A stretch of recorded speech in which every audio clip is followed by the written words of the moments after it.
one time or another, every parent has wished they could read their child's mind. Researchers at the Seattle-based Committee for Children are not mind readers, but they can give you a better understanding of the adolescent brain.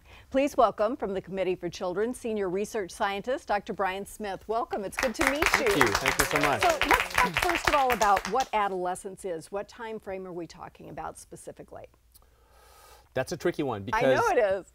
One of the things that's kind of mysterious is that over the last 100 years, actually, the onset of adolescence has gotten younger and younger. Yeah. And it varies a lot across different kids. Some kids start younger, some kids start older, but it's kind of a good generalization to say that adolescence really starts to kick in around the beginning of middle school.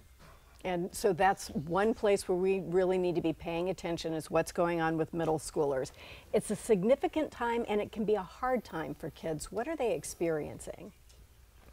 I like to think of it as a two-part puzzle. One is the change from elementary to middle school, and then the other is the developmental changes of adolescence. Right. So if you think about it, elementary school is all one small group of kids with one teacher in one classroom all year long.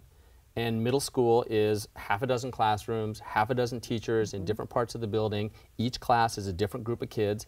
And you've poured, like, oftentimes 3 elementary schools worth of kids into the same social milieu. So there's a ton of changes going on structurally and environmentally when kids move to middle school. And emotionally, what are they facing?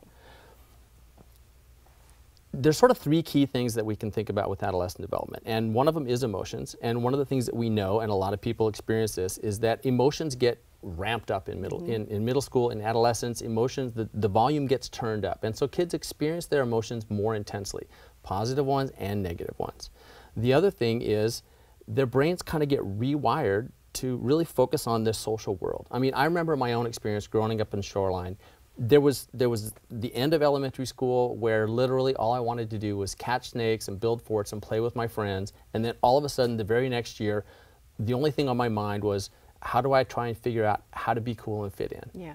It becomes really very much about the social world. And then finally, kids get more attuned to rewards, more attuned to positives. Positives start to matter more and more. So there's this myth that teenagers don't appreciate dangers. But it's not that they don't appreciate dangers, it's that the rewards and the positives mean so much more to them. So that's one of the things that drives decision making. Knowing that, as parents, is there a difference in terms of the way we need to be talking to kids, knowing that they have changed in this way and that they might respond more to positives than to restrictions? Yeah, I think that's a good point.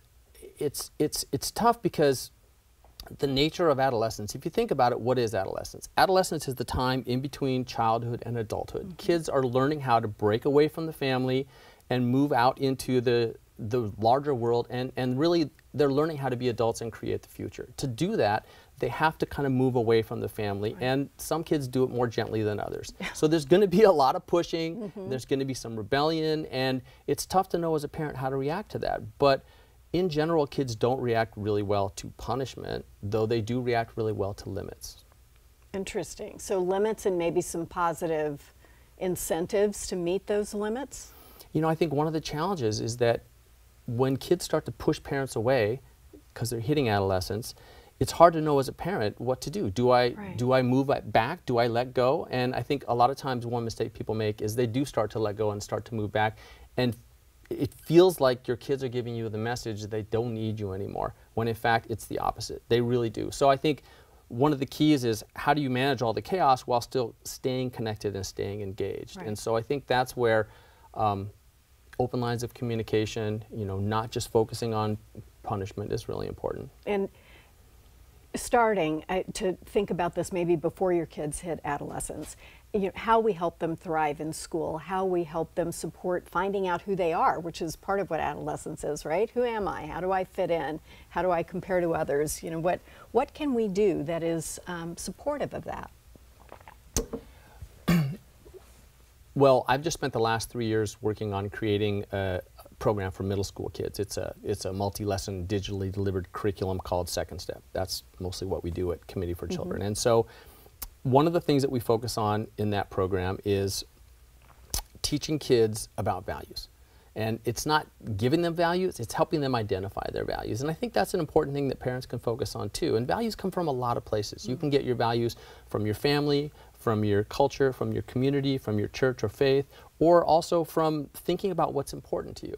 And I think one of the things that we put a lot of energy into in the program is getting kids to focus on identifying their values and then bringing them into the picture when they're trying to make important decisions.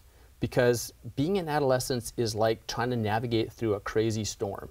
And values are like a compass that help you stay focused on the direction that you want to go. So I think that's something that parents can do moving towards adolescence, is try to talk to their kids about what's important, about values. Right. And then teaching them how to check in with those values when they're decision making. Exactly. That's a wonderful way to think about it. Thank you very much.